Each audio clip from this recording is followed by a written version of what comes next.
Nous sommes dimanche 26 octobre 2025. Il y a 2 jours, c'était l'anniversaire de Bérénice,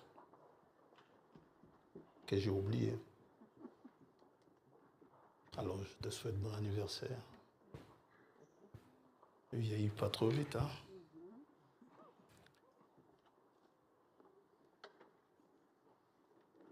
Alors, hier, c'était, je crois, un anniversaire difficile pour notre sœur Annie et frère Philippe.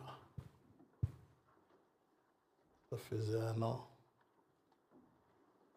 que le frère Abraham nous a quittés, alors qu'il s'apprêtait à venir au mariage de David.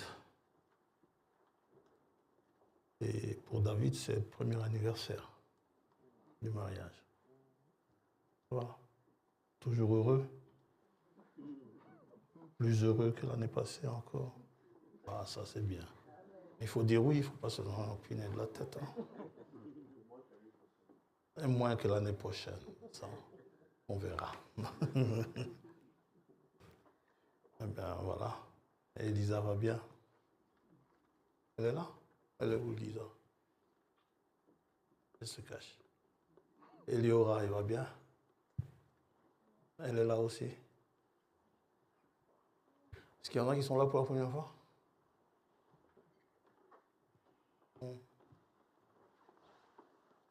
Bien.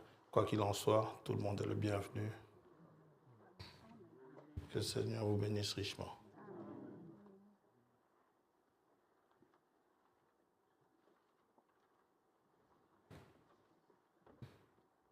Nous allons prier.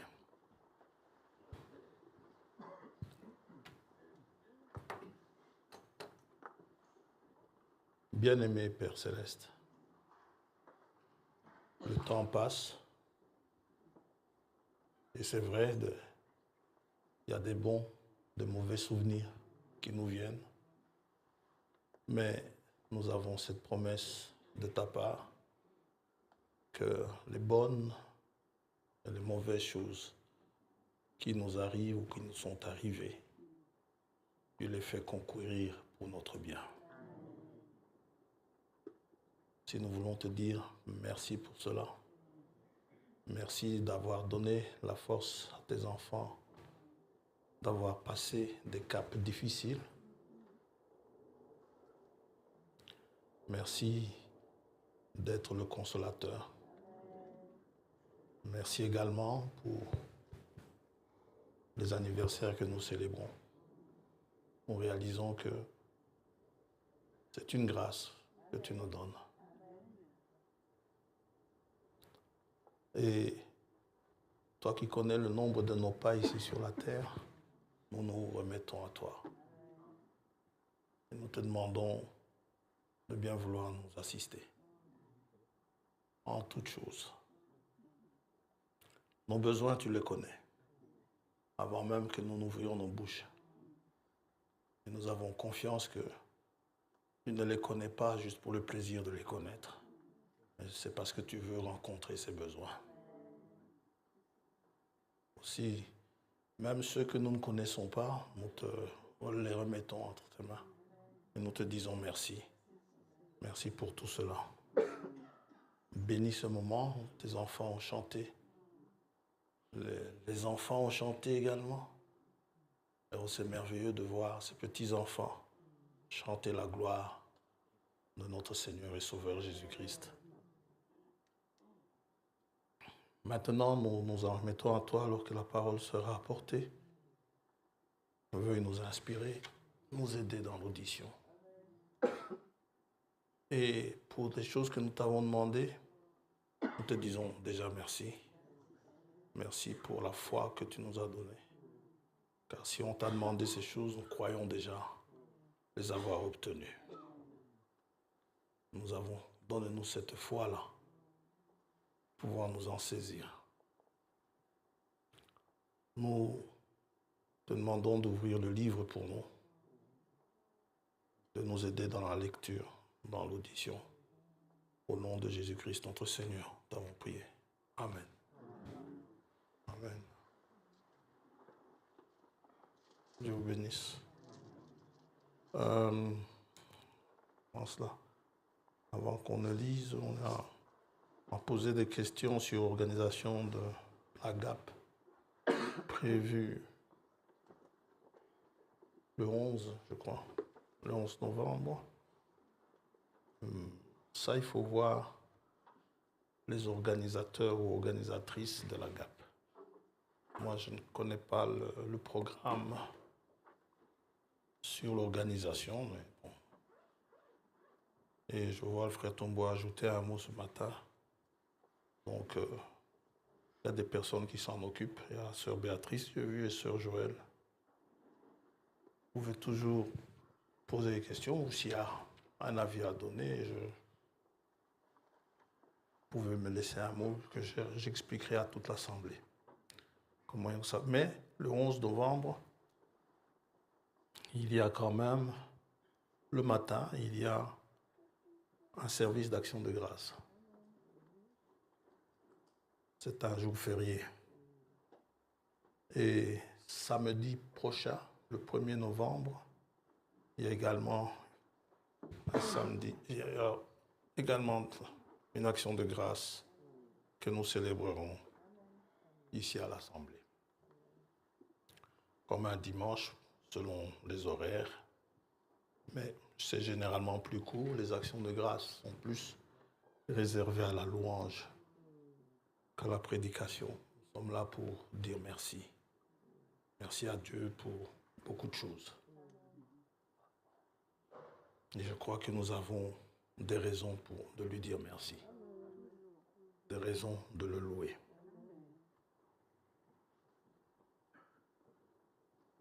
Voilà. J'espère n'avoir rien oublié.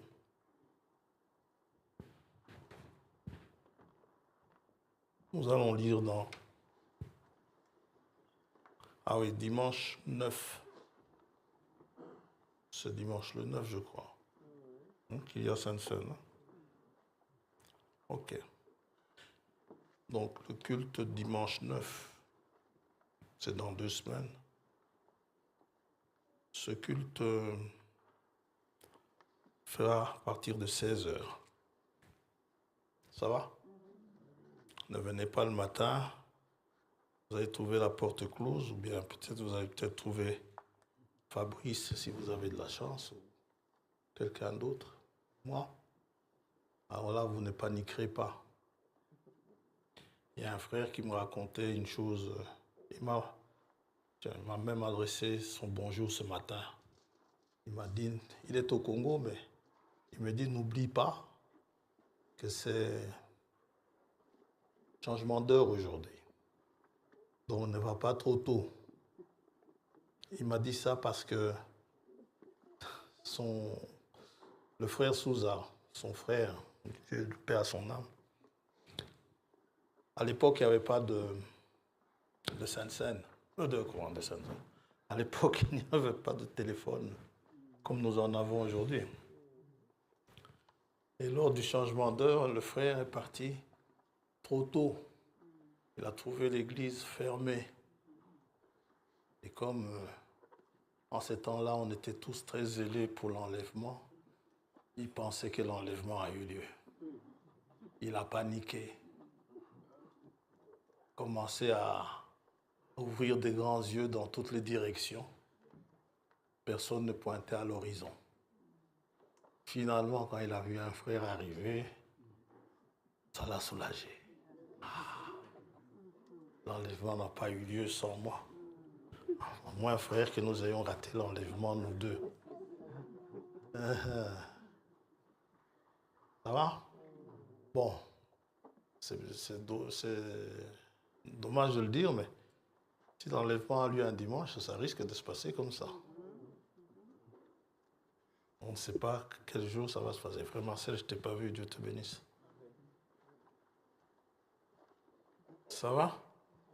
Donc, soyons attentifs. Soyons attentifs sur les signes des temps. Ok. Allez, on va lire dans Ézéchiel 36.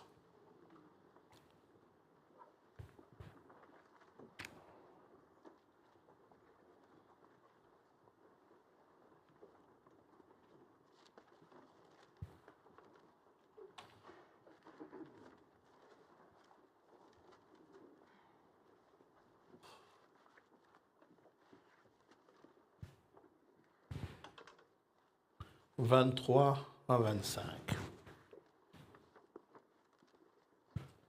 Je sanctifierai mon grand nom qui a été profané parmi les nations, que vous avez profané au milieu d'elles, au milieu des nations. Et les nations, une fois que son grand nom sera sanctifié, les nations sauront que je suis l'Éternel, dit le Seigneur. L'Éternel, quand je serai sanctifié par vous sous leurs yeux. Je vous retirerai d'entre les nations, je vous rassemblerai de tous les pays et je vous ramènerai dans votre pays. Constatez, les deux versets que nous venons de lire, c'est chaque fois « je ». Ça va? C'est Dieu qui parle. Je vous ramènerai dans votre pays et les « je » continuent. Je répandrai sur vous une eau pure et vous serez purifiés. Je vous purifierai de toutes vos souillures et de toutes vos idoles. Amen. Que Dieu bénisse sa parole. Vous pouvez vous asseoir.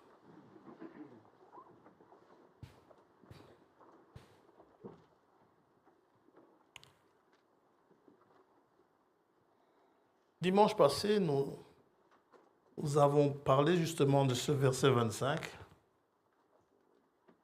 où le Seigneur dit « Je répandrai sur vous une eau pure et vous serez purifiés. » Purifiés de vos mauvaises habitudes, purifiés de vos mauvaises traditions, purifiés des souillures du monde que vous avez entraînées avec vous de par vos lectures, de par vos, je ne sais pas moi, de par vos fréquentations, de par vos visions, télévisions et toutes ces choses que Dieu promet de vous en purifier. Que ce sont des choses qui vous souillent, qui nous ont souillés. Pour purifier de tout cela, c'est un travail divin. C'est Dieu qui le fait. De moi-même, ce n'est pas possible. Et nous avons dit de cela, c'était la sanctification. Maintenant, il s'agit de répandre sur vous une eau pure. Paul parle du lavage d'eau par la parole. Parole pure. Pour vous donner une idée de cette eau pure, un jour, c'était à Kinshasa, j'ai vu une vendeuse qui vendait ses mangues dans une bassine. Elle les mettait au bord de la route. Et en fait, elle venait à peine d'arriver, elle avait plein de mangues. Et lorsqu'elle a déposé sa bassine au bord de la route, il y avait la tranchée qui était là. Une mangue a glissé, pas une, deux ou trois en tout cas, ont glissé, ont tombé dans la tranchée. En tranchée, il y avait de l'eau sale. Mais comme une mangue, c'est une mangue, 500 francs, c'est 500 francs, elle a cherché ses mangues. Elle a plongé sa main dans l'eau sale, elle a sorti ces mangues-là, elle a regardé à gauche, elle a regardé à droite. Nous, on était dans la voiture et on la regardait. Elle ne nous voyait pas. Alors, elle a rincé ça dans l'eau de la tranchée et elle a remis les mangues dans la bassine. Ce qui fait, les mangues sont sorties, elles semblaient être propres. Parce qu'elle a essuyé avec cette eau-là. Ce n'est pas de l'eau pure. Ça va? Pour laver même votre vaisselle, notre verre que nous enlevons de la poubelle, vous n'allez pas le laver avec de l'eau souillée. Ça va? Autrement dit, quand Dieu parle de nous laver, de nous purifier, ce n'est pas avec une parole souillée. Ce n'est pas avec une parole altérée, où on a rajouté des dogmes, où on a rajouté plein de choses qui n'ont rien de divin. Ça va? Alors, vous avez beau vous laver avec ces eaux-là, avec de l'eau catholique, avec de l'eau protestante, avec de l'eau méthodiste, avec de l'eau branhamiste. Vous avez beau vous laver avec ça, vous ne serez jamais sanctifié devant Dieu. Parce que vous avez été lavé avec de l'eau qui ne sanctifie pas. Parce que Jésus dit, pour sanctifier, il faut la vérité de la parole. Jean 17.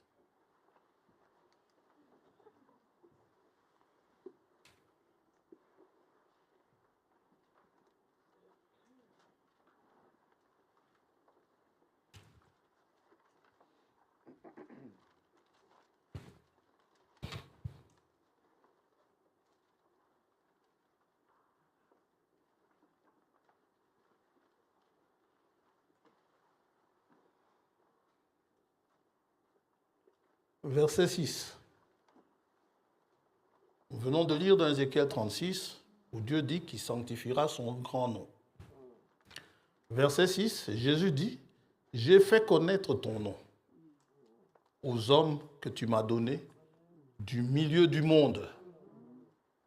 Ils étaient à toi et tu me les as donnés et ils ont gardé ta parole. » C'est l'eau qui vous lave. La parole, on va y arriver. Ça vous lave tous vos machins du monde que vous avez ramassés. La mode vous a habillé d'une certaine manière. Ou bien même déshabillé carrément. Ça va? Jésus continue sa prière. Verset 8. « Car je leur ai donné les paroles que tu m'as données. Et ils les ont reçues. Et ils ont vraiment connu que je suis sorti de toi. Et ils ont cru que tu m'as envoyé. C'est pour eux que je prie. Je ne prie pas pour le monde, mais pour ceux que tu m'as donnés, parce qu'ils sont à toi. Et tout ce qui est à moi est à toi. Et ce qui est à toi est à moi. Et je suis glorifié en eux. Je ne suis plus dans le monde, et ils sont dans le monde. Et je vais à toi. Père Saint, garde-les en ton nom. Qui doit nous garder? Le Père. Pas le pasteur. Pas le diacre. Garde-les en ton nom que tu m'as donné, afin qu'ils soient un comme nous. Autrement dit, le nom qu'il a, c'est le nom de Dieu qui lui a été donné. Tu comprends? Lorsque j'étais avec eux dans le monde, je les gardais en ton nom. J'ai gardé ceux que tu m'as donnés, et aucun d'eux ne s'est perdu, sinon le fils de perdition, afin que l'Écriture soit accomplie. Verset 16. D'abord verset 15. Je ne te prie pas de les ôter du monde, mais de les préserver du malin. Ils ne sont pas du monde, comme moi, je ne suis pas du monde. Verset 17. Sanctifie-les par ta vérité. Ta parole est la vérité. L'eau pure dont il est question dans Ézéchiel, il s'agit de la parole de Dieu, de la parole pure de Dieu. N'est-ce pas? C'est ce que nous dit l'apôtre Paul dans Éphésiens 5.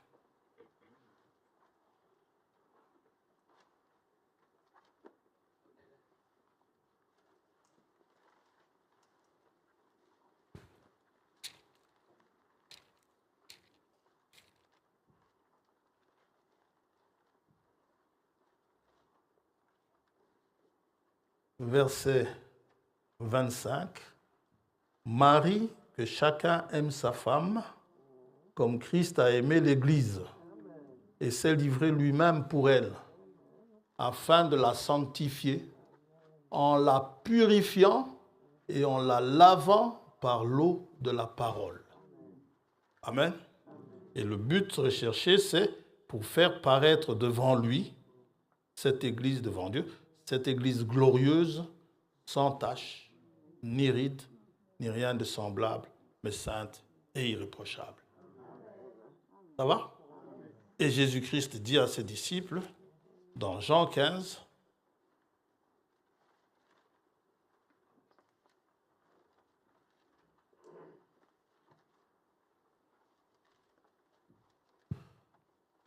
verset 3, « Déjà vous êtes purs à cause de la parole que je vous ai annoncée. » Pas celle de Caïphe là-bas. Pas la parole d'Anne là-bas. Celle que Jésus-Christ a prononcée. Ça va? Et Paul dit, cette parole, nous la respectons. Nous ne la modifions pas. 2 Corinthiens 4.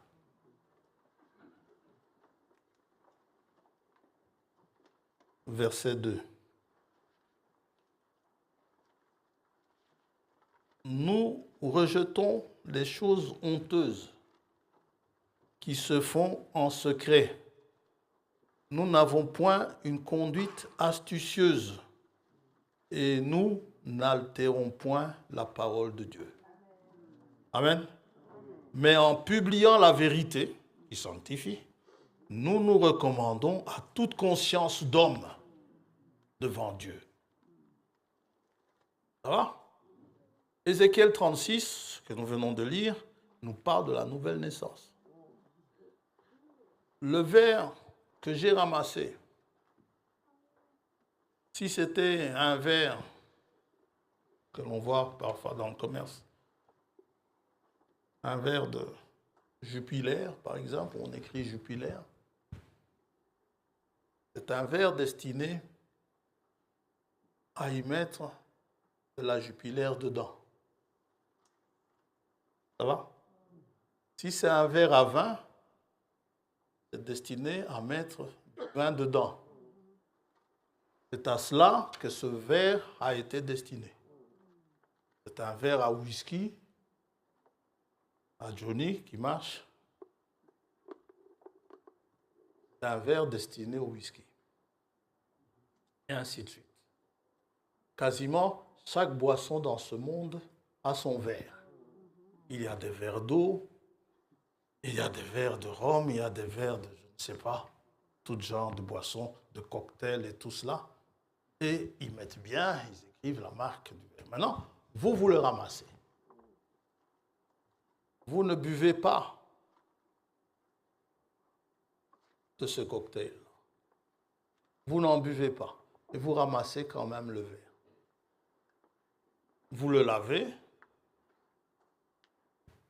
Lorsque vous le ramassez, parce qu'on l'a jeté, peut-être que celui qui l'a jeté a fait le vœu d'arrêter de boire la Jupiler ou d'arrêter de boire son whisky, alors il ne voulait plus de ce verre, mais vous l'avez ramassé, vous ne buvez peut-être pas le whisky, vous prenez quand même le verre. Vous le lavez. D'abord, quand vous le ramassez, vous le lavez. D'abord, vous le ramassez, vous le mettez dans l'évier, vous justifiez le verre. Il redevient un verre. Ça va? Mais il n'est pas encore utilisable. Il est sale. Vous le lavez. Vous le passez dans le lave-vaisselle, que sais-je, ou bien vous le lavez avec une éponge, du liquide à vaisselle. Le lavez, vous le sanctifiez. Mais en fait, quand vous l'avez justifié, ce verre, vous l'avez justifié pour une autre vie qu'il avait avant. Ce n'est plus pour boire du whisky avec, vous allez l'utiliser pour autre chose. Votre nouvelle naissance commence. Vous avez un renouvellement. Ça va? Tu comprends? Puis finalement, un jour, il faudra bien utiliser le verre. Ça, c'est après l'avoir ramassé, sanctification. Après l'avoir nettoyé, sanctification. Maintenant, le verre est prêt à servir. Plus pour le service ancien. Ces anciennes choses, elles sont passées. Maintenant, pour le verre, ça va être des choses nouvelles. OK?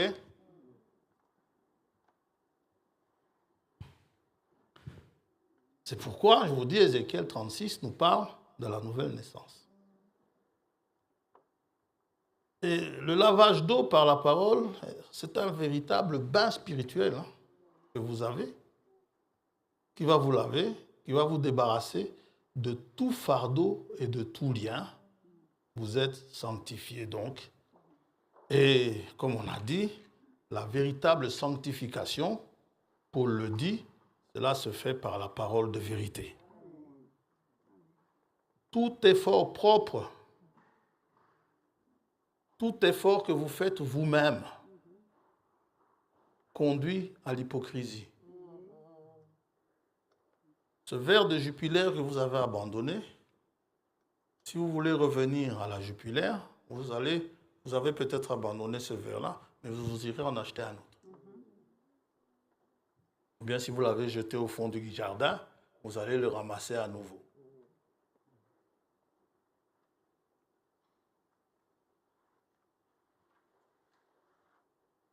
Bien. D'ailleurs, si vous l'avez jeté, vous l'avez abandonné au bord d'une fenêtre dans la rue, c'est justement parce que vous ne voulez plus revenir là-dessus. Mais bon,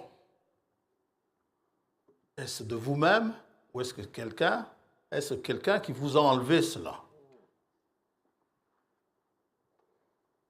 Nous avons vu également que pour être justifié, il y a nécessité d'une repentance sincère. Ça va? Si la repentance n'est pas sincère, Dieu, ça veut dire que les saletés que vous avez en vous vous donnent une propriété superficielle, en fait, visuelle, mais au fond, si vous regardez avec la loupe, avec un microscope, vous allez voir plein de microbes circuler sur la mangue. Les mangues qui sont tombées là, cette dame les a justifiées. Vous venez acheter une mangue et vous la vendez. Vous disiez, c'est une mangue. OK? Que vous tombiez malade ou pas, ce n'est plus son problème.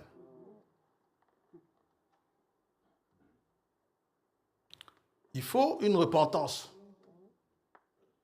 reconnaître ce qui ne va pas en vous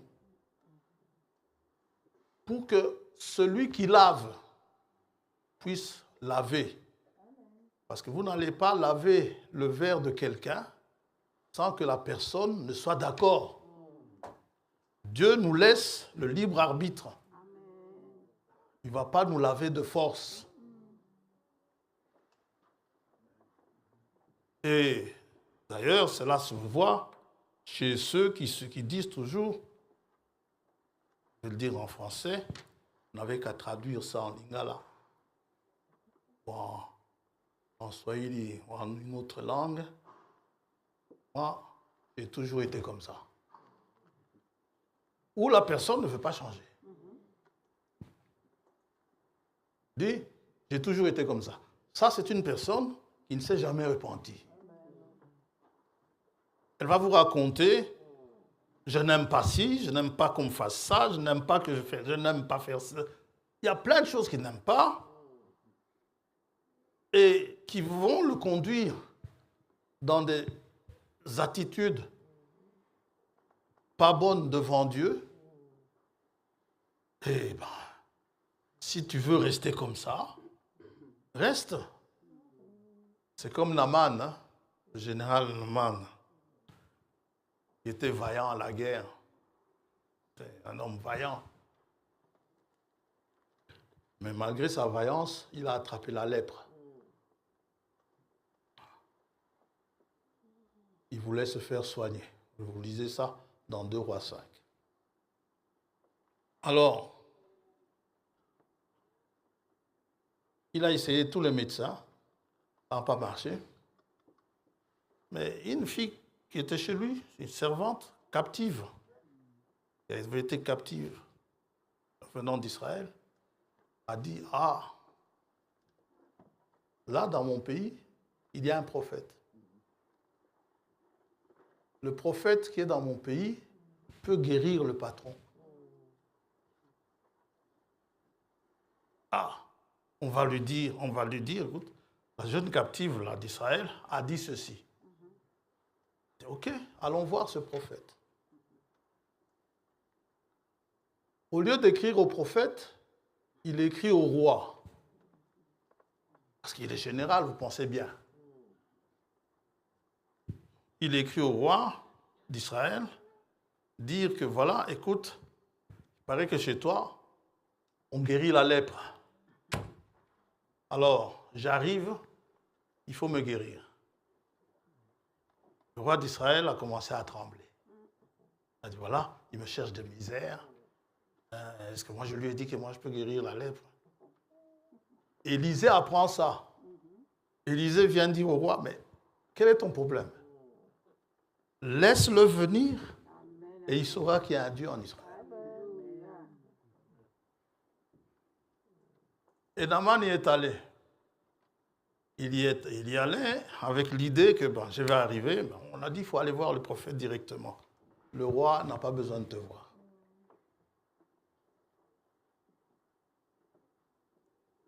Eh bien, il va chez le prophète, il se dit, quand je vais arriver, le prophète, je crois que leur prêtre avait l'habitude d'étendre la main, n'est-ce pas? Dominus vobiscum. Oui, un peu, hein, habemus papam. Oui, je crois qu'il va faire ça, et je serai guéri de ma lèpre. En y allant, au lieu d'habemus papam, le prophète ne daigne même pas le voir. Il dit, allez lui dire de plonger 7 fois dans le Jourdain.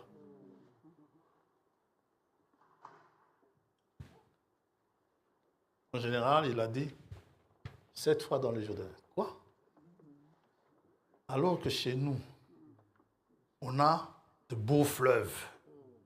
On a la Meuse, on a la Seine, hein, le Papar. On a le fleuve Congo. Et il me demande d'aller me jeter 7 fois dans le Jourdain. Est-ce que chez moi, il n'y a pas de fleuve, de bon fleuve pour que je puisse me laver. C'est ce que Frère Branham dit. Frère Branham le dit, il dit ceci. Dans un drame, il dit, si tu veux garder ta lèpre, garde-la. Alors, ne plonge pas dans le Jourdain. Faites ce que la parole de Dieu vous demande de faire. Vous voulez être sanctifié? Eh bien, faites ce que la parole de Dieu vous demande de faire. Ne venez pas avec « chez moi, donc en moi, il y a ceci, il y a cela. J'ai tel caractère. » Ce caractère-là, Dieu veut l'enlever.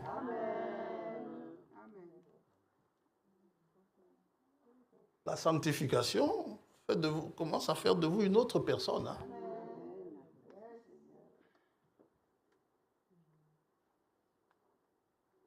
Vous allez trouver le Seigneur drôle quand il descend la montagne. Il dit, quelqu'un se dispute avec toi, il veut te prendre telle chose, donne-lui même ta tunique. Seigneur. Il te colle une gifle à droite, donne-lui la gauche. Seigneur. Ah, c'est comme ça.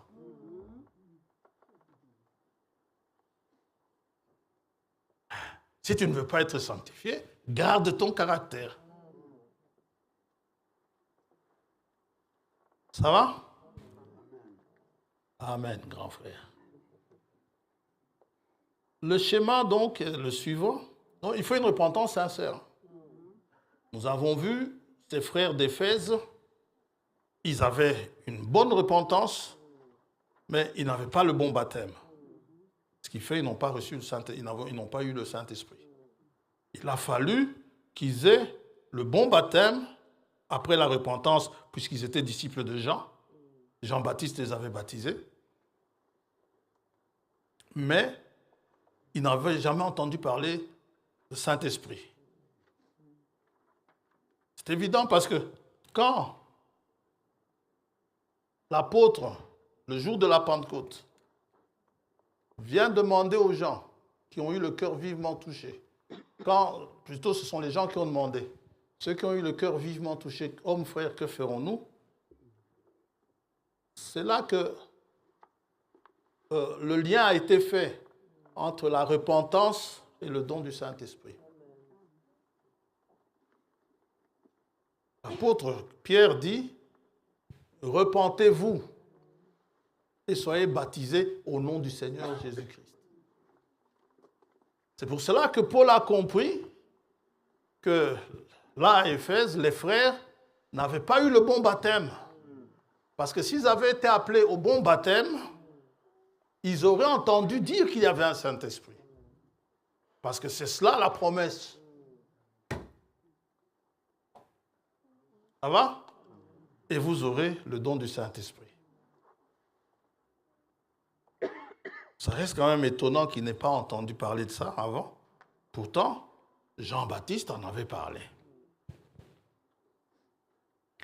Le schéma donc est le suivant. Prédication de la parole. Il faut d'abord entendre la parole. Quand vous entendez la parole, il faut d'abord qu'elle vous touche. Vous ne suivez pas un mouvement. Vous ne suivez pas papa. Vous ne suivez pas maman. Vous ne suivez pas ma femme. Vous ne suivez pas mon mari. Vous ne suivez pas mon fils ni ma fille. Non. C'est une affaire entre toi et Dieu. Lorsque la parole est apportée. Donc, mais la foi, elle ne vient que si on entend la parole de Christ. La foi en Jésus-Christ. Donc il y a la prédication. La foi vient quand vous recevez cette parole, vous vous repentez. Vous vous repentez pour montrer au monde entier que vous vous en repentez, que vous vous repentez, vous vous faites baptiser. Vous vous faites baptiser au nom du Seigneur Jésus-Christ. Alors, quand cela est fait, maintenant, le reste, Dieu entre en scène. Quand vous avez compris, comme Pierre dans Jean 6, quand vous avez compris que la parole de Dieu sont les paroles de la vie éternelle, À chaque fois que la parole de Dieu est apportée, vous y conformez à cette parole. Mais si vous avez difficile à vous conformer, qu'est-ce que vous faites? Vous priez. Vous demandez à Dieu de vous changer, de vous rendre conforme à cette parole. Et Dieu fait le travail. C'est Dieu qui justifie. C'est Dieu qui sanctifie. D'abord, dans Acte 2, verset 41, on ne va pas lire le 38.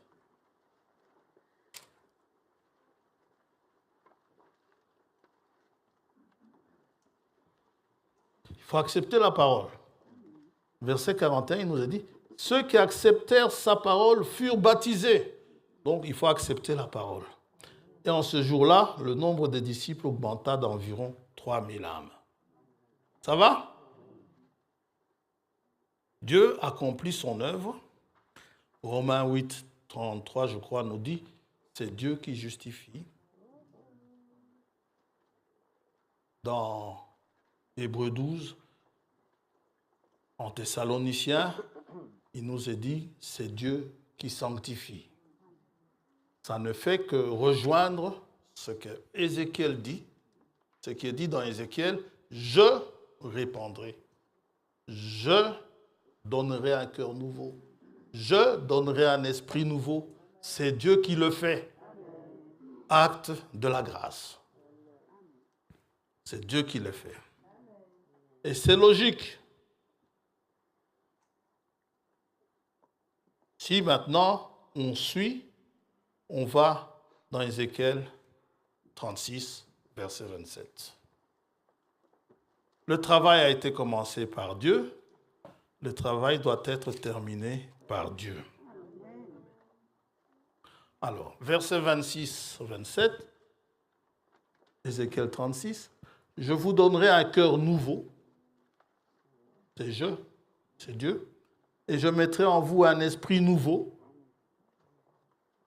J'ôterai de votre corps le cœur de pierre et je vous donnerai un cœur de chair. Je mettrai mon esprit en vous. C'est qui? Je.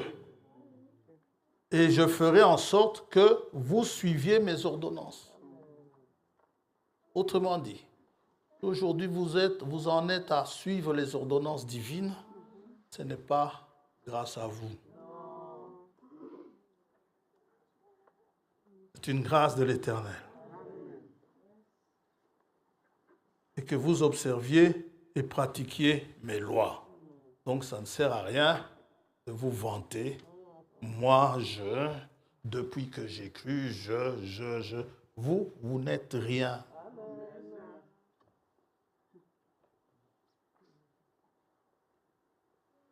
Alors, là, moi, je suis un peu, entre guillemets, troublé. Je pose justement cette question qui fera office de titre ce matin. Qui baptise le Saint-Esprit? Point d'interrogation. C'est qui le fait? L'Éternel Jéhovah dit ici, c'est lui qui mettra son esprit en nous. Maintenant, avant de répondre à cette question, constatons d'abord que le Saint-Esprit, dans un individu, comment savoir si vous êtes baptisé du Saint-Esprit? Le Saint-Esprit, ce ne sera pas le sujet ce matin, mais on peut toujours anticiper, peut se manifeste, en tout cas, il y a deux manières. D'abord, nous devons constater que le Saint-Esprit, c'est une personne. Vous savez ça? On peut aller dans Genèse 1er. Allons dans 2 Corinthiens 3.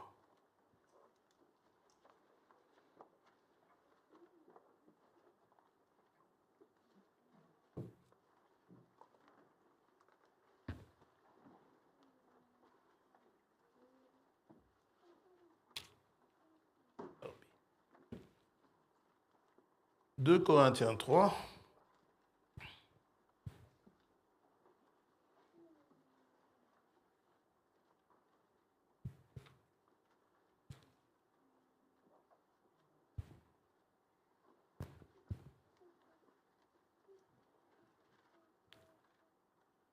Verset 15. Jusqu'à ce jour, quand on lit Moïse, un voile est jeté sur leur cœur. Ceux qui restent dans leur lecture de l'Ancien Testament. Mais lorsque les cœurs se convertissent au Seigneur, le voile est ôté. C'est qui le Seigneur? Verset 17. Or, le Seigneur, c'est l'Esprit. Et là où est l'Esprit du Seigneur, là est la liberté. Le Seigneur, c'est l'Esprit. Je cherche une Bible de témoins de Jéhovah ici. Il y en a une là-bas à l'arrière. Ce n'est pas grave. Mais ceux qui en ont chez eux, regardez dans 2 Corinthiens 3, 17, ils mettent eux-mêmes Jéhovah, c'est l'Esprit. J'aime bien leur faire lire ça dans leur propre Bible.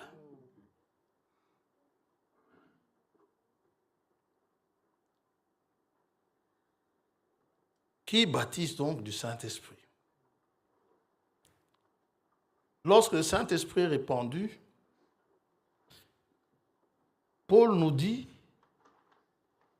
dans 1 Corinthiens 12, que le Saint-Esprit, il ne reste pas statique comme ça dans l'assemblée, mais il opère, il travaille. Il opère au travers de ce que la Bible, Paul appelle, selon second, appelle les dons spirituels. 1 Corinthiens 12.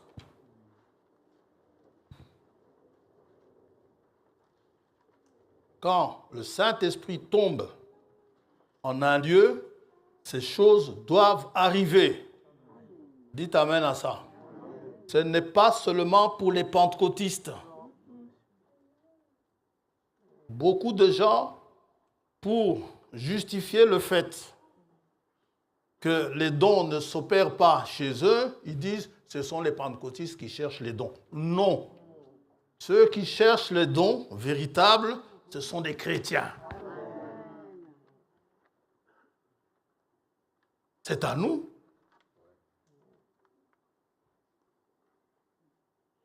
Comment voulez-vous laisser ça seulement pentecôtiste? Verset 4. D'abord, verset 3. C'est pourquoi je vous déclare que personne, s'il parle par l'Esprit de Dieu, ne dit « Jésus est anathème ». Vous ne pouvez pas maudire Jésus-Christ si vous avez l'Esprit de Dieu. Et que personne ne peut dire « Jésus est le Seigneur ». Le Seigneur, c'est l'Esprit. Personne ne peut dire que Jésus est le Seigneur si ce n'est par le Saint-Esprit. Ça commence à devenir troublant. Dans Acte 2, l'apôtre dit ceci. Dans son discours, jour de la Pentecôte, verset 34, « Car David n'est point monté au ciel, mais il dit lui-même, le Seigneur a dit à mon Seigneur, assieds-toi à ma droite, jusqu'à ce que je fasse de tes ennemis ton marchepied.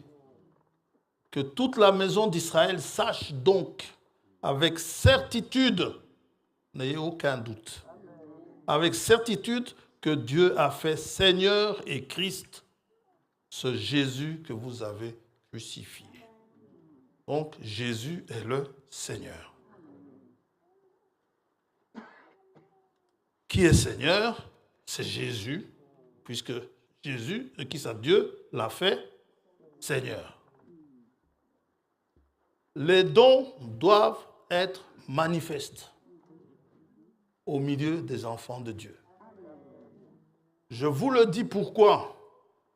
Pour que vous sachiez que ce sont des choses qui vous sont destinées, qui sont à vous pour que vous ne viviez pas en dessous de vos privilèges. C'est un privilège que Dieu vous fait en vous faisant ces dons-là. Ces choses sont à vous. Et si vous croyez que vous êtes chrétien, vous avez le droit, et pas le devoir, de demander à Dieu jusqu'à ce que vous les receviez. C'est à vous. Alors, ces dons-là, ils sont nombreux. Dans 1 Corinthiens 12, on ne les a pas lus, mais ils sont là. C'est à vous. Et regardez s'ils ne correspondent pas à vos besoins. Verset 4, il y a diversité de dons, mais le même esprit. Diversité de ministères, mais le même Seigneur. Ça va? Il y a plusieurs sortes de ministères. Diversité d'opérations, mais le même Dieu. Oh, finalement, c'est l'Esprit ou c'est Dieu? Mais le même Dieu qui opère tout en tous. Or, à chacun, la manifestation de l'Esprit est donnée pour l'utilité commune. Ce n'est pas pour vous en vanter, c'est pour l'utilité commune. En effet, à l'un est donné par l'Esprit. Qui donne? C'est l'Esprit. C'est un don de l'Esprit. Est donné par l'Esprit une parole de sagesse. À un autre, une parole de connaissance selon le même Esprit. À un autre, la foi. Don de la foi. Par le même Esprit, à un autre, le don de guérison. Oh, nous en avons vraiment besoin de ce don-là. Par le même Esprit, à un autre, le don d'opérer des miracles. Nous en avons besoin. À un autre, la prophétie. À un autre, le discernement des esprits. À un autre, la diversité des langues. À un autre, l'interprétation des langues. Un seul et même Esprit opère toutes ces choses, les distribuant à chacun en particulier comme il veut.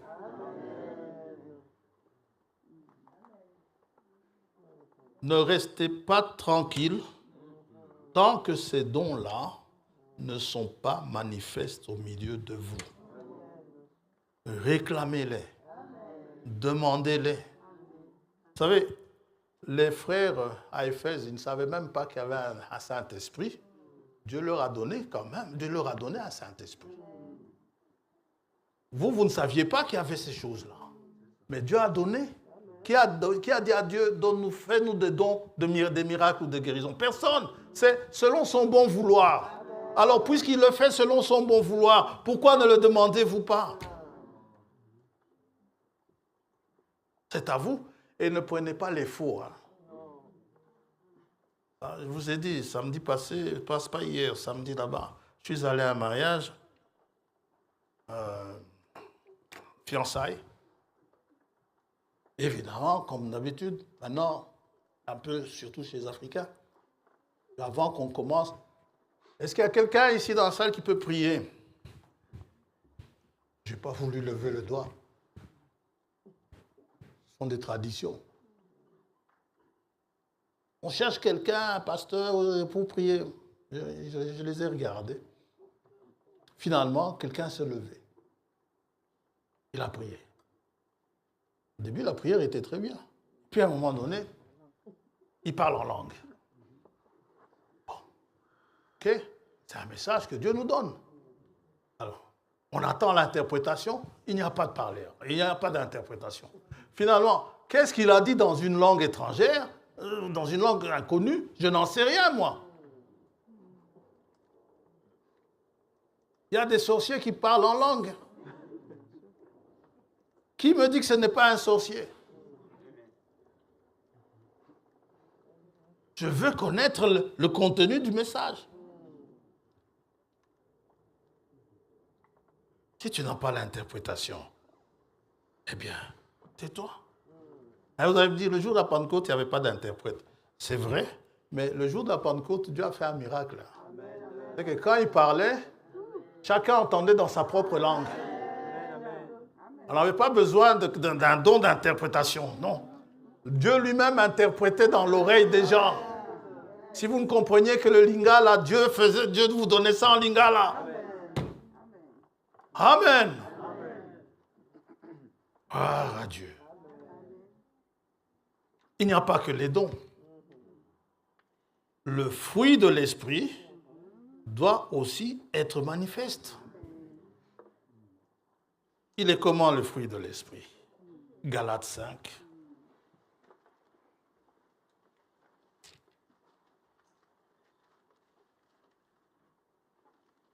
Galates 5, verset 22.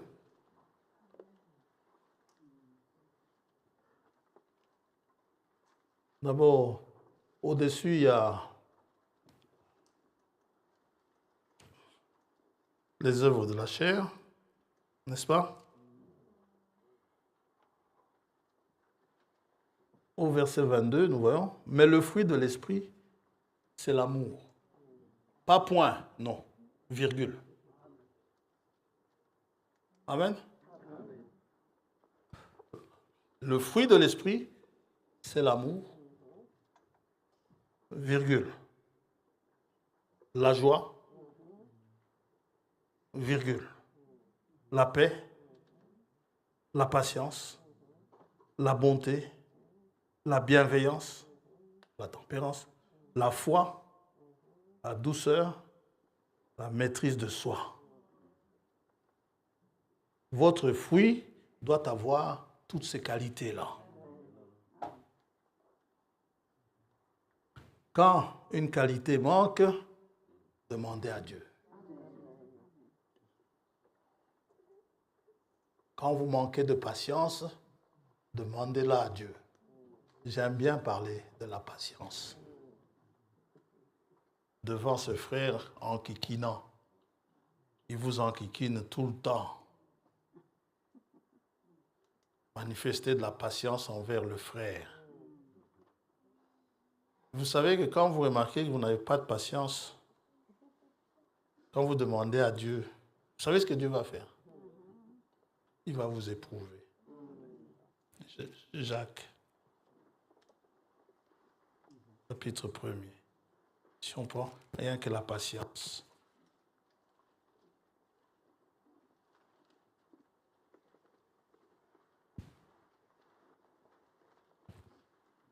Alors ne vous lamentez pas quand l'épreuve arrive. Elle travaille pour votre bien, l'épreuve. Verset 2. Mes frères, regardez comme un sujet de joie complète les diverses épreuves auxquelles vous pouvez être exposés, sachant que l'épreuve de votre foi produit la patience. Ce qui signifie, Dieu n'a pas de paquet d'amour là-bas, ni de paquet de joie enfermé là-bas en haut, ni de paquet de patience là-bas en haut, mais Dieu peut faire de sorte, vous faire passer au travers des circonstances de telle manière que ça produise en vous ces qualités-là, que ça produise en vous l'amour, que ça produise en vous la joie, que ça produise en vous la paix, que ça produise la patience. Et par diverses épreuves. Dieu fait très bien les choses. Ouais.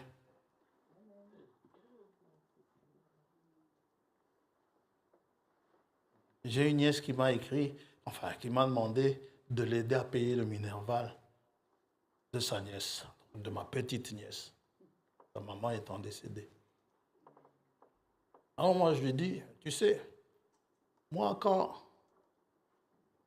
je suis entré au campus, à l'époque, c'est plutôt le gouvernement qui me donnait de l'argent. J'avais une bourse. Comment se fait-il qu'au pays aujourd'hui, vous devez payer des Minerval exorbitants? Ça, c'est disqualifier certains qui n'ont pas l'argent pour payer leur minéral.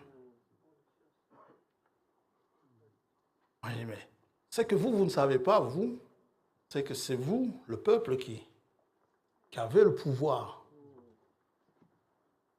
Vous votez pour des personnes qui s'occupent un peu de vos problèmes.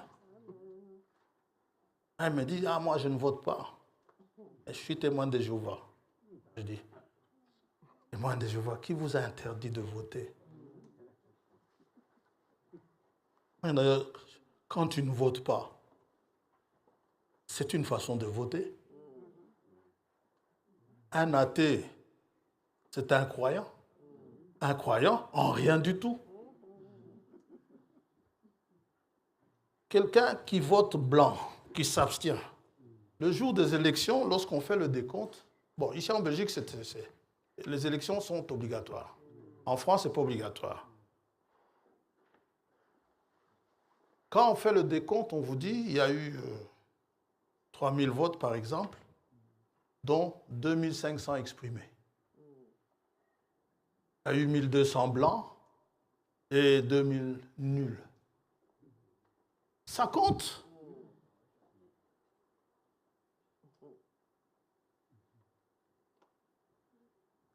Essayez un peu de prendre votre destin en charge. Elle me dit non. Quand tu regardes dans Daniel, c'est Jéhovah qui place ses autorités, les rois, il les élève et tout ça. Oui, c'est vrai. Poutine,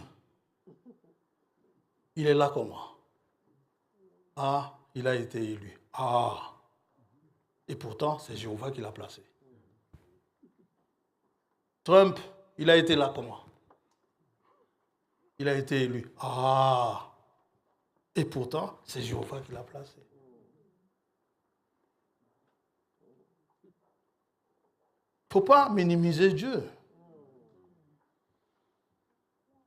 Dieu, il place les gens qui correspondent à vos aspirations. Bon, revenons à ceci. Nous disions donc que c'est troublant. Qui baptise du Saint-Esprit? Jésus dit tantôt, c'est le Père. Luc 11, 13.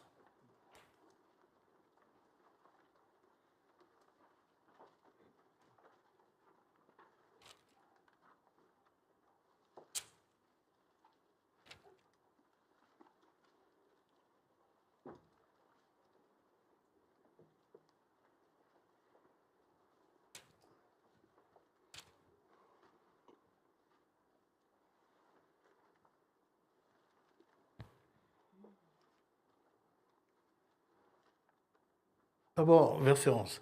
Quel est parmi vous le père qui donnera une pierre à son fils s'il lui demande du pain? Ou s'il demande un poisson, lui donnera-t-il un serpent au lieu d'un poisson? Ou s'il demande un œuf, lui donnera-t-il un scorpion?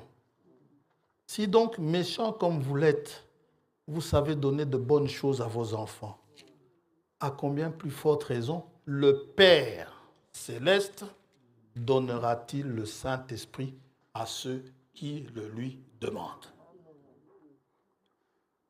Ça va?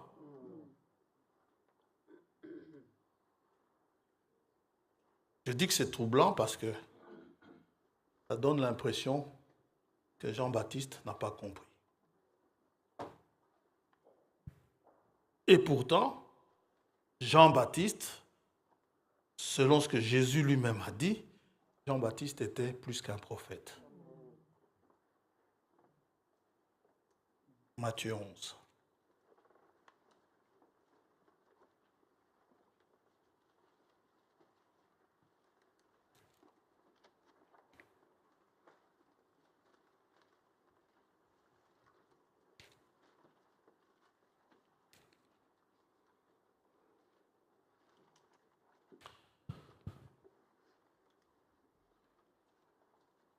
Verset 9, parlant de Jean-Baptiste.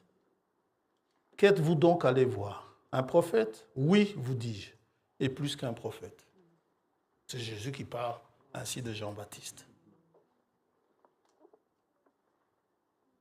Et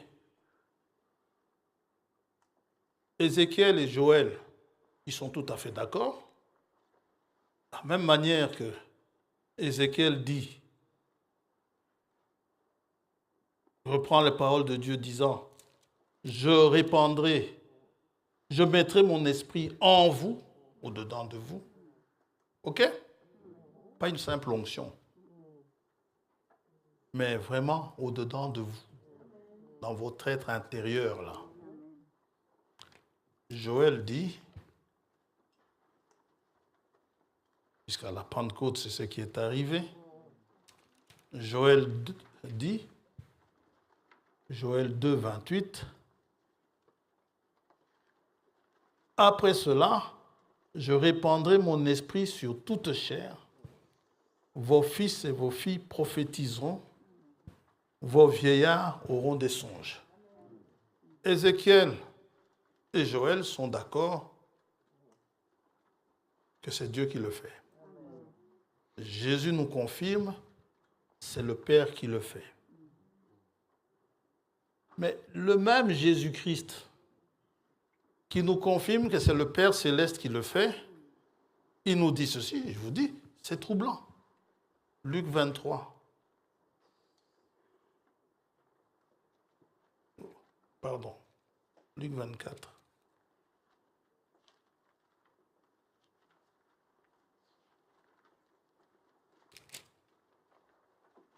Pas 23, 24.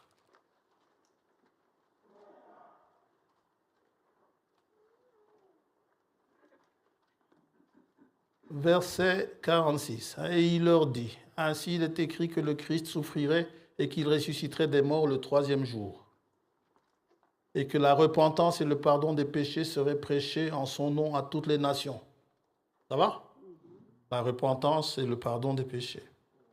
À commencer par Jérusalem. Vous êtes témoins de ces choses.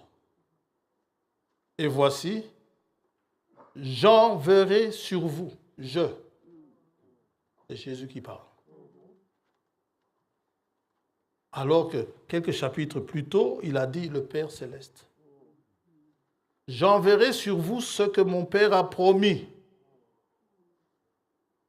Il ne dit pas le Père enverra sur vous ce qu'il a promis. Il dit j'enverrai sur vous ce que mon Père a promis, mais vous restez dans la ville jusqu'à ce que vous soyez revêtus de la puissance d'en haut.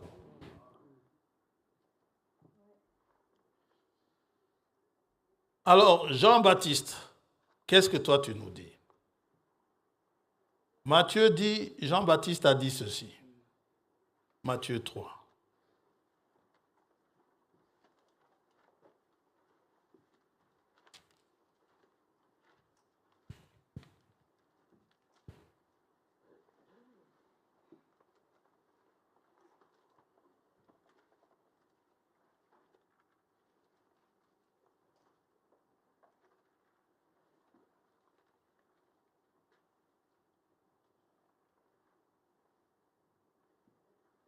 Verset 8. Produisez donc du fruit digne de la repentance. Et ne prétendez pas dire en vous-même, nous avons Abraham pour père. Car je vous déclare que de ces pierres-ci, Dieu peut susciter des enfants à Abraham. Déjà, la cognée est mise à la racine des arbres. Tout arbre donc qui ne produit pas de bons fruits sera coupé et jeté au feu. Moi, Jean-Baptiste, je vous baptise d'eau pour vous amener à la repentance. Mais celui qui vient après moi est plus puissant que moi. Et je ne suis pas digne de porter ses souliers. Lui, celui qui vient après moi, il vous baptisera du Saint-Esprit et de feu.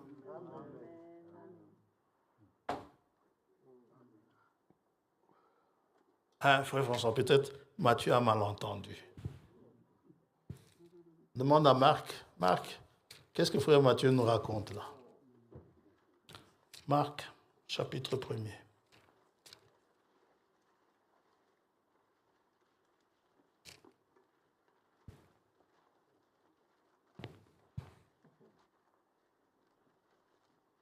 Verset 6.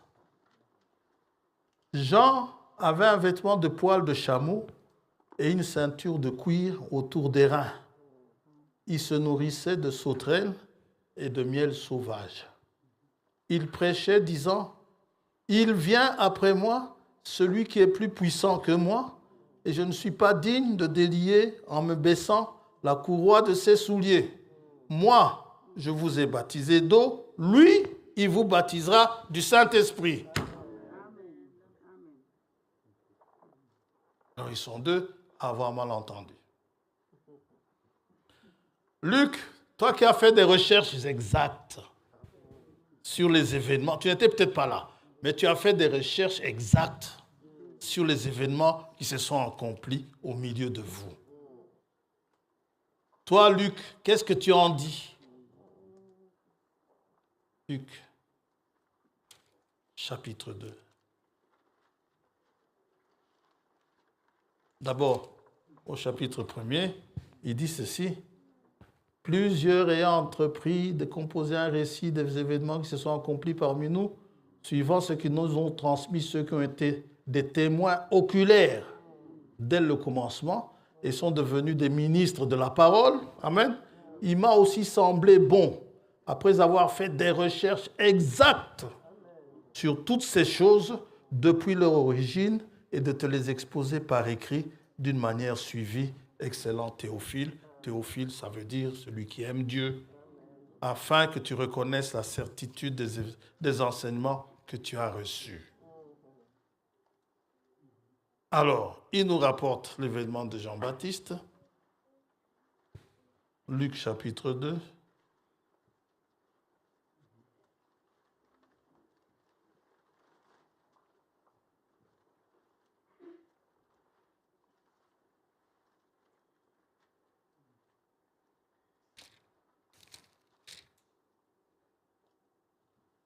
Pardon, chapitre 3.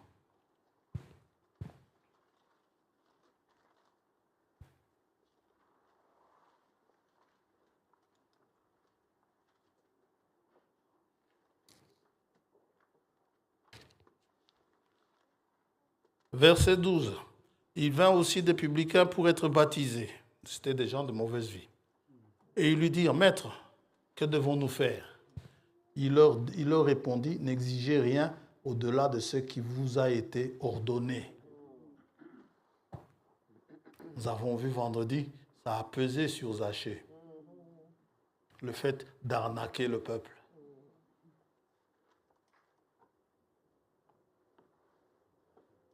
Des soldats aussi lui demandèrent, « Et nous, que devons-nous faire ?» Il leur répondit, « Ne commettez ni extorsion, ni fraude envers personne, et contentez-vous de votre solde. »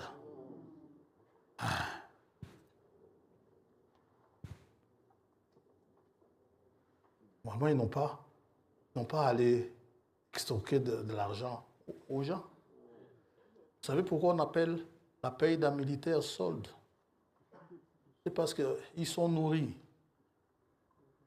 Normalement, un militaire n'achète pas à manger. Ils ont à manger, ils sont logés, ils ont tout ce qu'il leur faut. La solde, ça leur permet de s'acheter de petites histoires. C'est ça qu'on appelle ça, solde, on n'appelle pas ça un salaire. Comme le peuple était dans l'attente et que tous se demandaient en eux-mêmes si Jean n'était pas le Christ, il leur dit à tous, « Moi, je vous baptise d'eau. Mais il vient, celui qui est plus puissant que moi, et je ne suis pas digne de délier la courroie de ses souliers. Lui, il vous baptisera du Saint-Esprit et de feu. » Oh! Ils sont tous les trois d'accord. Peut-être que Jean, disciple que le Seigneur aimait, peut-être que lui nous dira quand même le contraire. Bien, il nous dira la chose juste. Demandons à Jean. Dieu a veillé à ce que tous les quatre en parlent.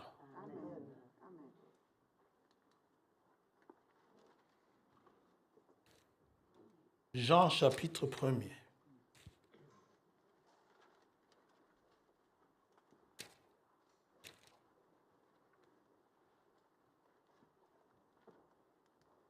verset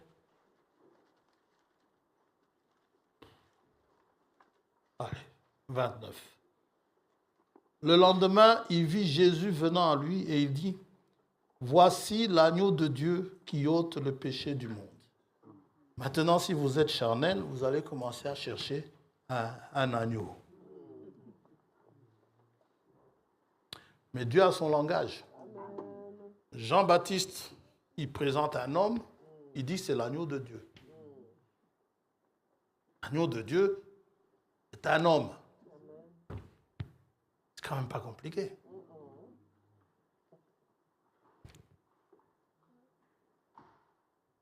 C'est celui dont j'ai dit, après moi vient un homme. Vient qui? Un homme. Ça va? Jean-Baptiste, il spécifie bien. Plutôt Jean, pardon. L'apôtre Jean, il spécifie bien. Après lui vient un homme. Un ange. Un homme qui m'a précédé, car il était avant moi. C'est un homme. Cet homme-là était avant moi. Je ne le connaissais pas. Et pourtant, Jean-Baptiste était plus âgé que lui. Jean-Baptiste est né avant lui.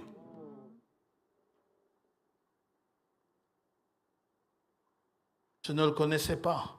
Mais c'est afin qu'il soit manifesté à Israël et que je suis venu baptiser d'eau. Jean rendit ce témoignage. J'ai vu l'Esprit descendre du ciel comme une colombe et s'arrêter sur lui. Je ne le connaissais pas, mais celui qui m'a envoyé baptiser d'eau m'a dit, celui sur qui tu verras l'Esprit descendre et s'arrêter, c'est celui qui baptise du Saint-Esprit. C'est un homme. Celui-là, il baptise du Saint-Esprit. Si réellement c'est un homme qui baptise du Saint-Esprit, Ézéchiel et Joël ont fait de fausses prophéties au cas où cet homme ne serait pas Dieu.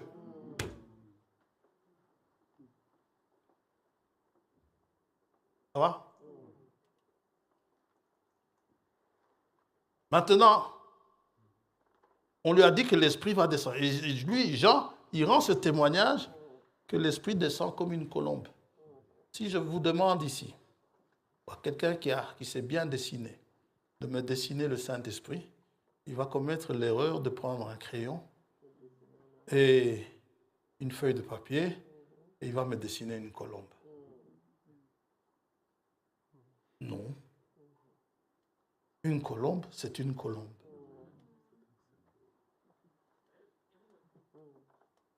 Oui. Mais ici, l'esprit, un esprit est invisible. Vous ne le voyez pas. Mais pour se rendre visible, l'Esprit Saint a pris la forme d'une colombe. Et la forme d'une colombe, ce n'est pas au hasard. Le caractère de la colombe,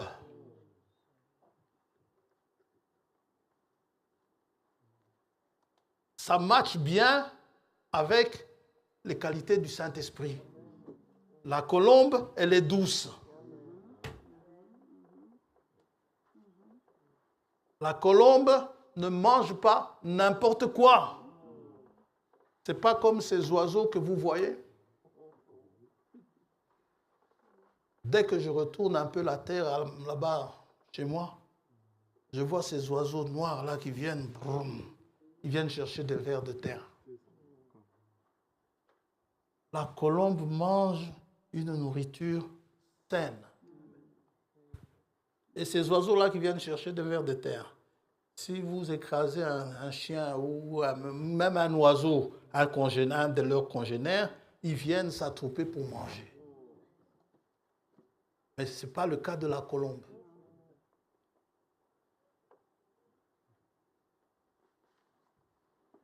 Non.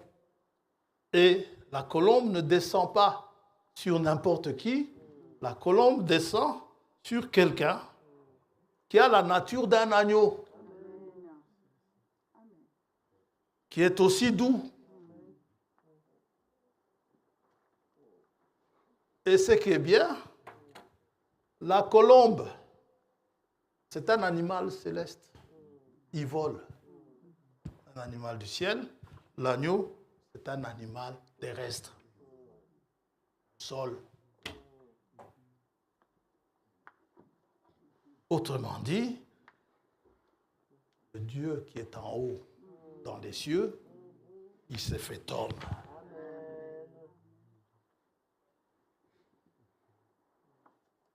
Voilà. Pourquoi s'est-il fait homme? Parce qu'il ne trouvait personne qui pouvait payer le prix de réparation en ce qui concerne le péché. Et pour pouvoir être sauvé, il faut le reconnaître. Pour le reconnaître, c'est l'Esprit qui vous le montre. Tant que le Saint-Esprit ne vous aura pas parlé, vous aurez difficile à convertir les chrétiens. C'est pourquoi Jésus demande aux apôtres, lorsqu'il leur dit « Allez par le monde entier prêcher la bonne nouvelle », il leur dit « Attendez d'abord la promesse du Père. Parce que sans lui, vous n'arriverez pas à faire le travail. » Notez que dans Luc 10, il les a envoyés. Ils sont revenus contents. Ils n'avaient pas encore eu le Saint-Esprit. Ils sont revenus contents. Les démons même nous sont soumis. Parmi eux, il y avait Judas.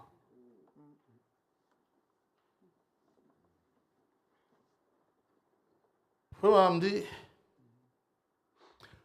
vous pouvez être justifié sans être sanctifié. Maintenant, est-ce que vous êtes sauvé? Ça dépend de Dieu et de vous. Le bandit à la croix, il a juste été justifié. Il n'a pas eu le temps d'être lavé. Et Jésus lui a dit, aujourd'hui tu seras avec moi.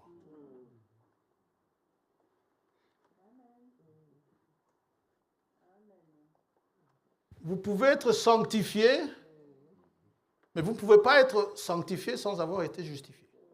Vous devez d'abord être justifié. Ensuite, vous êtes sanctifié.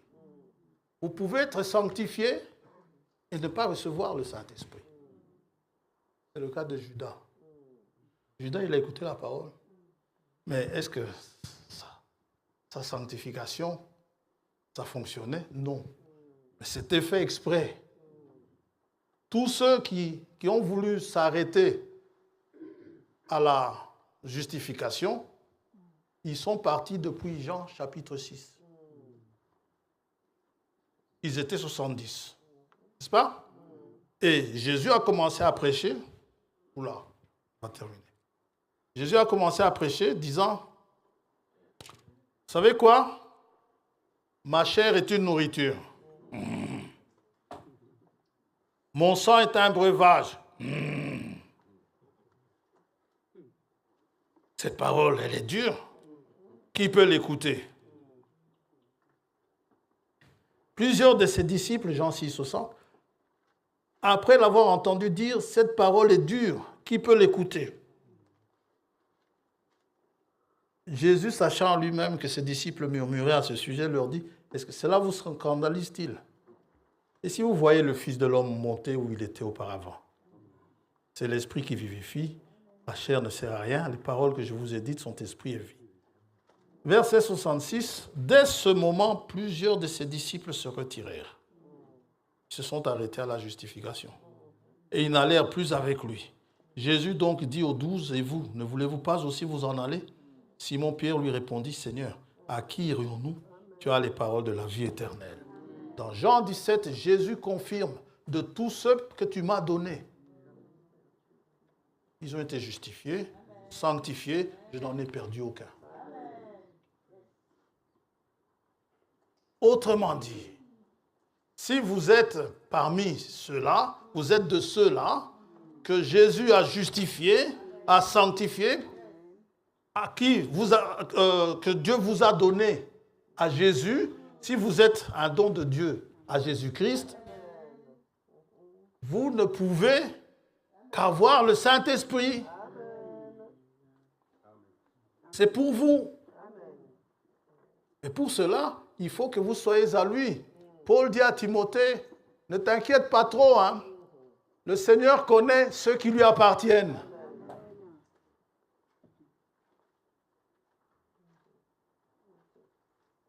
Gloire à Dieu. Alors, quelqu'un d'autre va vous entendre, va dire,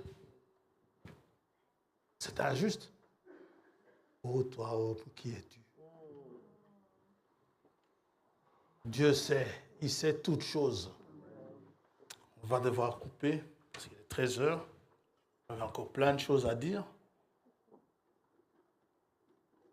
Mais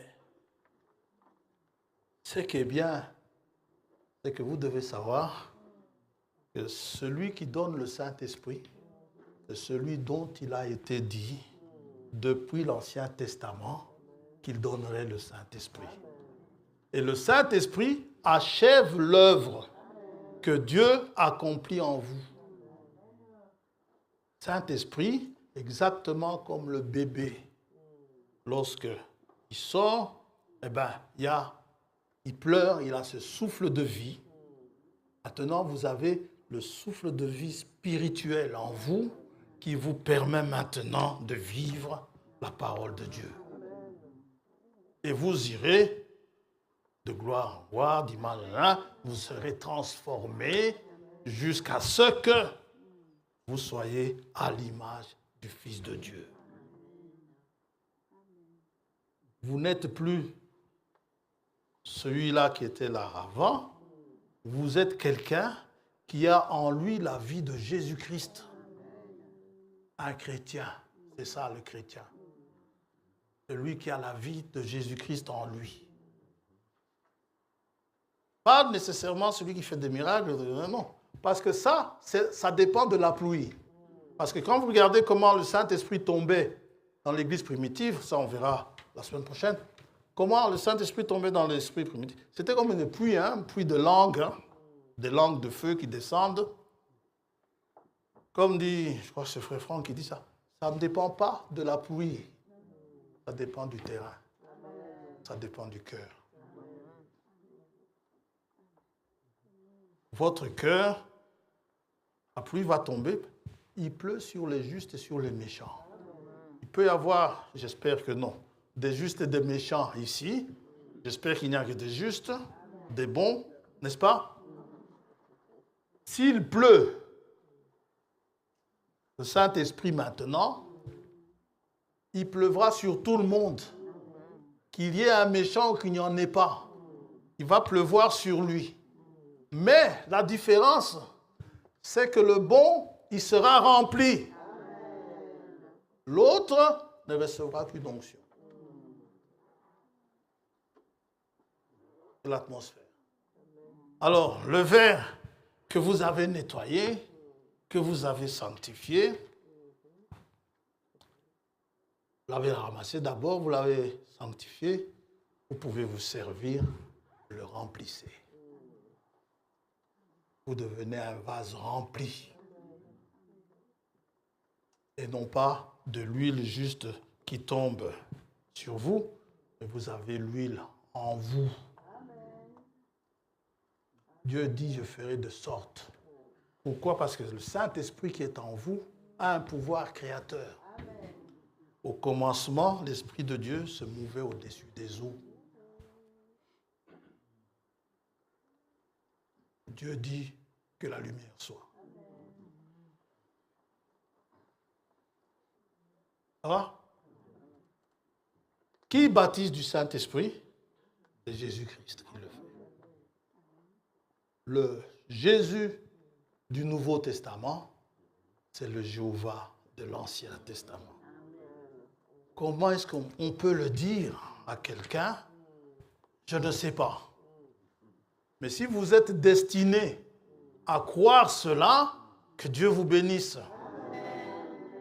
Si vous n'êtes pas destiné à croire cela, je ne peux rien pour vous. C'est ça qui est difficile à croire. C'est pour ça que les pharisiens avaient difficile à croire qu'il était le Fils de Dieu, qu'il était le Christ. Quand on lui posait la question, es-tu le Christ? Dans Jean 10, ils pleurnichent, ils disent, mais jusqu'à quand est-ce que tu vas nous laisser en suspens comme ça? Jusqu'à quand? Dis-nous, maintenant, dis-nous, si tu es vraiment le Christ, dis-le nous une fois pour toutes. Jésus leur dit, mais je vous l'ai déjà dit. Et vous ne voulez pas croire. Et puis après, il leur dit, pour que vous compreniez bien, moi et le Père, nous sommes un. Toujours dans Jean 10. Alors quand il leur dit ça, moi et le Père, nous sommes un, ils se baissent, ils prennent des pierres pour le lapider. Jésus leur demande, mais pourquoi me lapidez-vous? J'ai fait de bonnes choses au milieu de vous. Il dit, ce n'est pas à cause de bonnes choses qu'on veut te lapider, mais parce que toi qui es un homme, hein, tu te fais Dieu.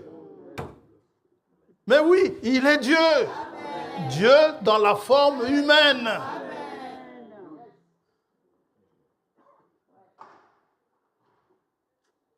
Que Dieu vous bénisse.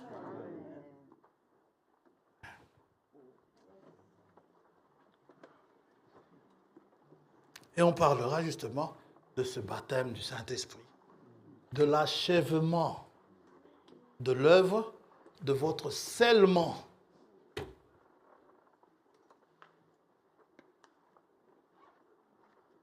Ça va? Prions.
Père Céleste,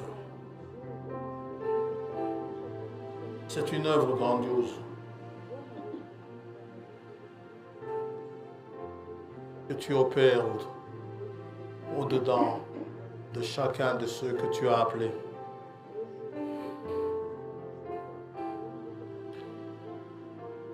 Tu nous as dit, en parlant à Nicodème,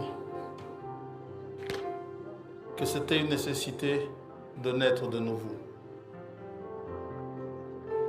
Mais nous savons également la naissance ne dépend pas de la volonté de l'homme, cette nouvelle naissance. Car nous voyons tout au long de l'œuvre, tout est fait par toi.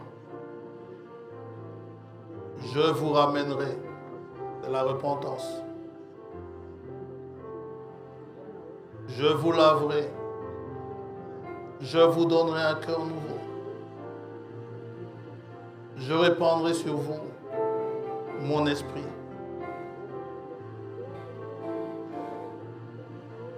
Tout est fait par toi, selon ta volonté.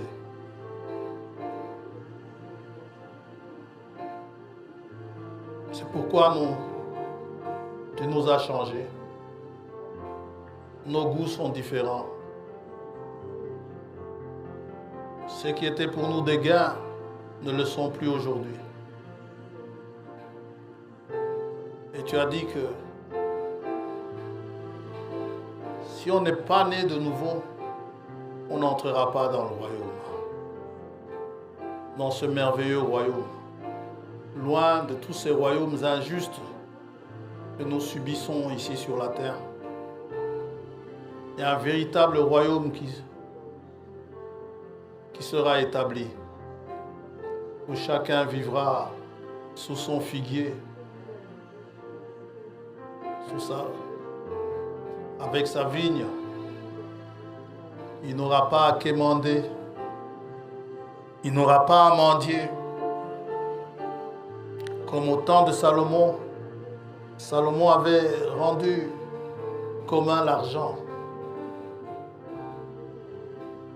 On n'aura plus ces problèmes de facture.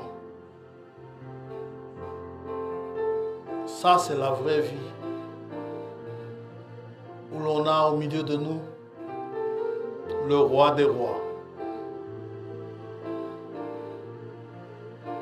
Celui-là même qui nous conduira avec la guérison sous ses ailes. Où les maladies n'auront pas à subsister. Où les difficultés seront surmontées. Les deuils seront oubliés. Parce que tu essuieras les larmes de nos yeux. Merci pour ce jour. Merci pour l'accomplissement de ta promesse. Le Saint-Esprit est pour nous. C'est pour nous. C'est à nous que tu le donnes. Afin que nous soyons semblables à Jésus-Christ, ton Fils bien-aimé. Lui, le premier-né.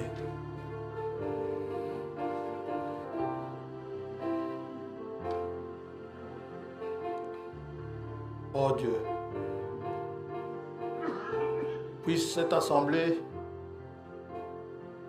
recevoir cette promesse du Père. Pas seulement ici, mais là où des bien-aimés sont assemblés en ton nom, te demandant ces choses. Et que par ta grâce, que la terre entière soit remplie de ta grâce.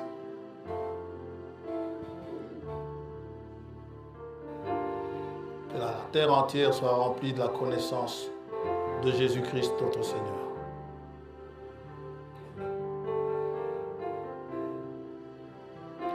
Merci pour la journée, pour ce matin. Pour ce jour que tu as fait, que tu nous as donné. Merci pour le culte qui a été tenu. Peut-être certains devront encore travailler tout à l'heure. Sois avec eux. D'autres ont des visites familiales. Sois avec eux.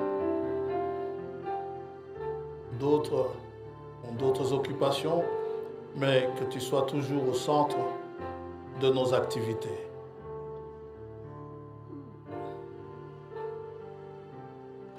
Maintenant que nous avons terminé, raccompagne chacun d'entre nous dans sa maison.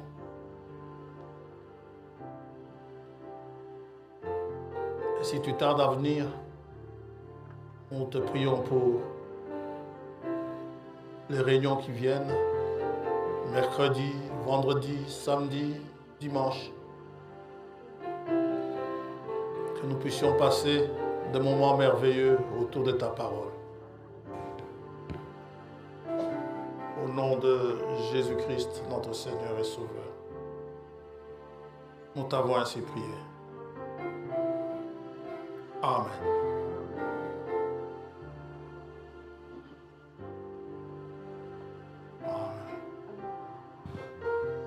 Que Dieu vous bénisse.